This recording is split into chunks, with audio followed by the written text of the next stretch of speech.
एक समय की बात है, एक छोटे से गांव में यह हड़कंप मच चुकी थी कि उनके पास वाले ही गांव में एक चुड़ैल आ चुकी है।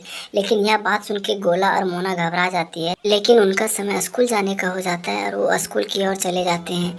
जब वह स्कूल जाते हैं तो उन्हें पता चलता है कि उनका स्कूल तो आज बंद है। जब मोना स्कूल बंद देखती है तो उसके मन में ख्याल आता है कि क्यों ना हमें जंगल के रास्ते से घर जाना चाहिए। फिर वह बोल गोलू, क्यों ना हम दोनों को जंगल के रास्ते से घर जाना चाहिए।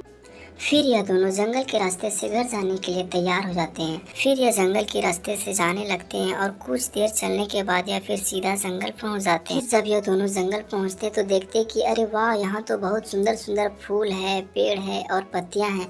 लेकिन गोलू घबराया रहता है और फिर गोलू यह बोलता है कि अरे मोना, यहाँ पे एक चुड़ैल है जो हमें फंसा कर कैद कर देगी।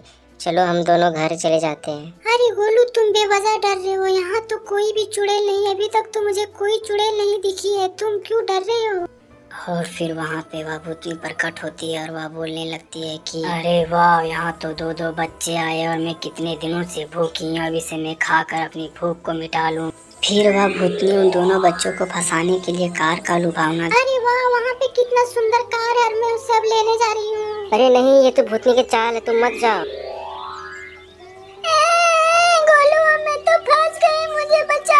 मुझे कुछ समझ में नहीं आ रहा कि मैं क्या करूँ। ये चूहे मेरे पास आ गई है। अब मैं तुम दोनों को खा जाऊंगी। तुम्हारी मदद कोई नहीं करेगा। हे बजरंगबली, आप ही कुछ मेरी मदद कीजिए। फिर वहाँ बजरंगबली प्रकट होते हैं और चुड़ैल और उसके बच्चे को मार के भगा देते हैं। और फिर उन दोनों बच्चों को बजरंगबली छुड़ा देते हैं और वह बच्चे दोनों खुशी से उछलने लगते हैं और फिर अपने घर चले